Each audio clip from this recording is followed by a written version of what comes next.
എന്റെ പേര് ശരത്. നമ്മൾ ഈ അപ്പാർട്ട്മെന്റ് മേടിച്ചു കഴിഞ്ഞ് പിന്നെ ചിന്തിച്ചത് ഈ അപ്പാർട്ട്മെന്റ് എങ്ങനെ ഒരു വീടാക്കി മാറ്റാം എന്നുള്ളതാണ്. ഒരുപാട് കാലത്തെ ഒരു പ്ലാനിങ്ങിന്റെ ഭാഗമായിട്ടാണ് ഈ ഒരു അപ്പാർട്ട്മെന്റ് നമ്മൾ സ്വന്തമാക്കി. സോ അതിന് വീട്ടിലേക്കുള്ള ഒരു ജേർണി എന്ന് പറയുന്നത് ഓൾമോസ്റ്റ് 1 year ജേർണി ആയിരുന്നു.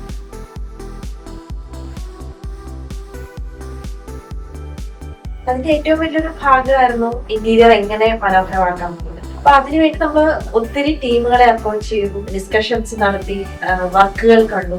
മനസ്സിലുള്ള രീതിയിൽ ഒരു വീട് എന്നുള്ള സ്വപ്നത്തിലേക്ക് നമുക്ക് എത്തിക്കാൻ പറ്റുന്നത് ഗ്രേറ്റ് സ്പേസിലൂടെയാണെന്നായിരുന്നു നമ്മൾ കണ്ടെത്തിയത്. സോ പിന്നെ അതിന്റെ ഒരു നെക്സ്റ്റ് സ്റ്റെപ്പ് എന്ന് പറയുന്നത് നമ്മുടെ മനസ്സിലുണ്ടായിരുന്ന ഡിസൈൻ എങ്ങനെ, അല്ലെങ്കിൽ ഡ്രീംസ് എങ്ങനെ ഡിസൈനിലേക്ക് വരിക എന്നുള്ളതായിരുന്നു. ഗ്രേറ്റ് സ്പേസിലെ ഡിസൈനേഴ്സ് ഒരുപാട് ക്ഷമയുള്ളവരായിരുന്നു, കാരണം നമ്മുടെ ഭാഗത്തുള്ള ഇൻപുട്സ് ഒരുപാട് ഉണ്ടായിരുന്നു.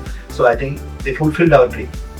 നമ്മുടെ ഒരു മെയിൻ കൺസേൺ എന്ന് പറഞ്ഞു കഴിഞ്ഞാൽ ഉള്ള സ്പേസിനെ മാക്സിമം യൂട്ടിലൈസ് ചെയ്യുക, അതുപോലെ തന്നെ അതിന്റെ പെർഫെക്ഷൻ. ഈ ഒരു 3 കാര്യങ്ങളായിരുന്നു നമ്മുടെ മെയിൻ ആയിട്ടുണ്ടായിരുന്ന കൺസേൺ. എല്ലാ കാര്യങ്ങളും നമ്മുടെ മനസ്സിലുള്ള അതേ രീതിയിൽ തന്നെ ഇംപ്ലിമെന്റ് ചെയ്ത് തരാനായിട്ട് ഗ്രേറ്റ് സ്പേസിന് പറ്റി. ഈ അപ്പാർട്ട്മെന്റ് മേടിച്ചപ്പോൾ എങ്ങനെ ഉണ്ടായിരുന്നു നോക്കിയിട്ട് ഒരു ഫൈനൽ ഔട്ട്പുട്ടിലേക്ക് വന്നപ്പോൾ we are very much satisfied with them. It was a very helpful and grateful from all the team members from Great Space. നമുക്ക് ഏറ്റവും സന്തോഷം ഉണ്ടായ ഒരു കാര്യം എന്ന് വെച്ച് കഴിഞ്ഞാല് ഇന്റീരിയർ എല്ലാം ചെയ്ത് കഴിഞ്ഞിട്ട് നമ്മുടെ ഹൗസ് വാമിങ്ങിന് തൊട്ട് തലേ ദിവസമാണ് അഞ്ജുവിനെ ഇങ്ങോട്ട് കൊണ്ടുവരുന്നത്.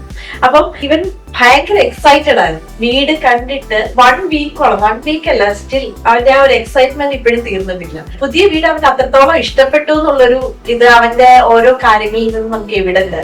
അവന്റെ മനസ്സിൽ ഇഷ്ടപ്പെടുന്ന രീതിയിൽ ഈ ഒരു വീട് ചെയ്യാൻ പറ്റി എന്നുള്ളത് നമുക്ക് വലിയ സാറ്റിസ്ഫാക്ഷൻ തരുന്ന ഒരു കാര്യമാണ്.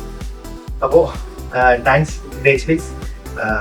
We were very much thanking you again for making our house to a